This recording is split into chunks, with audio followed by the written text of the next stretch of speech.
Hello and welcome to another Better or Worse here on my channel. Today we're going to look at two vampire movies actually. So it is Byzantium versus Into You with a Vampire. Or with the Vampire, I don't know. Something like that. So yeah. Let's start with topic number one. Story. So let's start with Into You with a Vampire. With the vampire, sorry for that. The story is basically, let's start with both of them.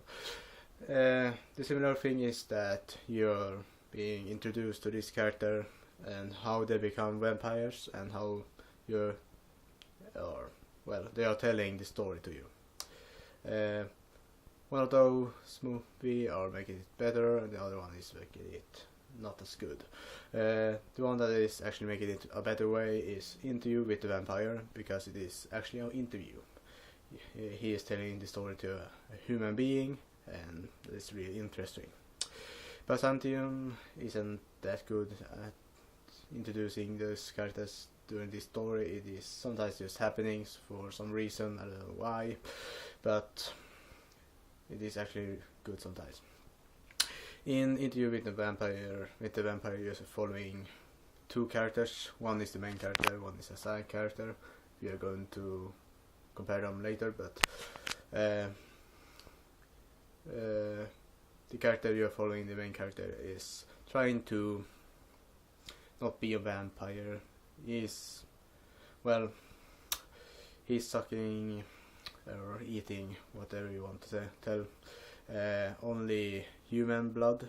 No, sorry, animal blood. I mean, yeah, I'm a little bit tired. Only animal blood, which is a great way actually skipping actually eating human blood or sucking human blood. In Byzantium, the main character, teenage girl, is just only sucking people that want to die, and it is their time to actually die, and she is ending it. So yeah, and the other main character in that movie is her mother, that is killing off whoever she feels like. So yeah, during the stories you will see them actually grow in. In Interview with the Vampire, you will see him actually getting more and more into being a vampire.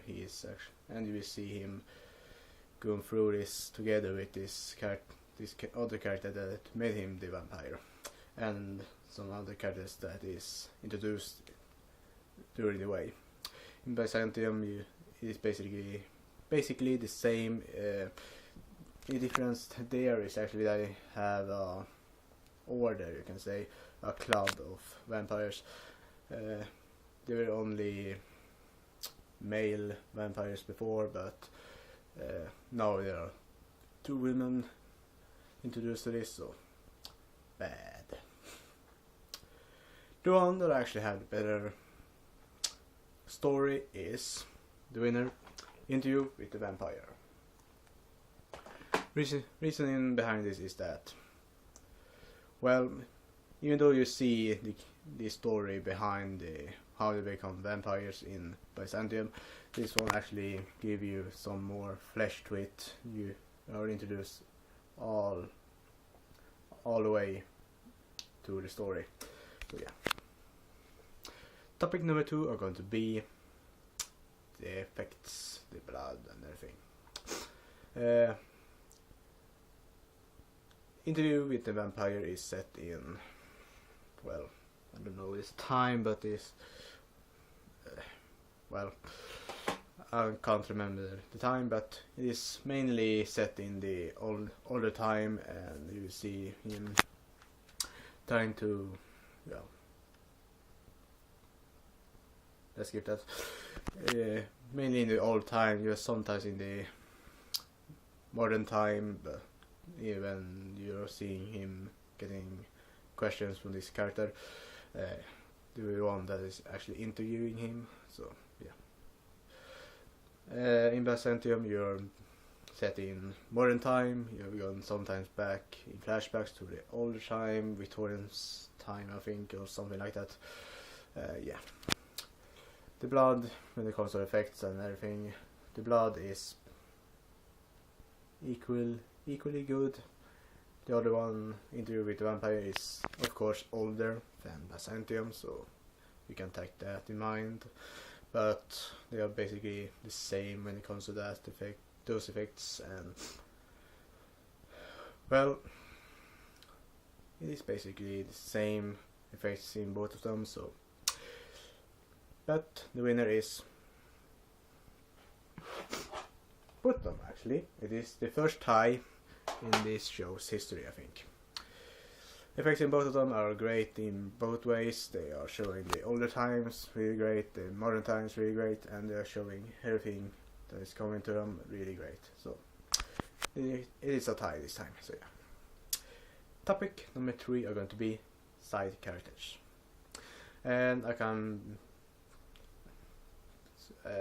directly say the Interview with the Vampire is the winner. Yeah. Reasoning for this is that the side characters are much more fully fledged in this movie. They have more story behind them. You see, one of them is just in Interview with the Vampire. One of them are of course the person that made the main character, the vampire, and other one is a little girl. He is actually saving from dying, which is a really touching story, and you want to see more of it. In Byzantium you have this order, of course, with some side characters, and you also have the mother's boyfriend late in the movie, and you have the teenage girl's wannabe boyfriend and later becoming boyfriend. So yeah, but in Byzantium it isn't fully it doesn't get as much as you want to know about these characters. You get, of course, story, but it is faster than it is in the Interview with the Vampire that actually give you more story. And topic number 4 are going to be main characters, or main character. Well, when it comes to the main character in both movies, they are good to watch, they are interesting, they are both well acted, but the winner has to be Interview with the Vampire. It is just more of a better character in my opinion. They is making it more of a he fits more as a vampire, and that is why he is the winner. Just that. And of course the ultimate winner are going to be Interview with the Vampire. Reasoning behind this is that better side characters, better main character. It has the effects are basically the same as Byzantium, but great for its time. And what was the first topic? What is it? It was the story. The story is, of course, much more enjoyable, and you can follow it a lot better than in Byzantium. So yeah, there was the reasoning behind this. So yeah. Next week we're going to see the series final, or no, season final. I haven't decided yet, but season finale, if nothing else is said, next week. So yeah, it is a big one, bigger than ever actually for this show. So yeah, hope to see you next time.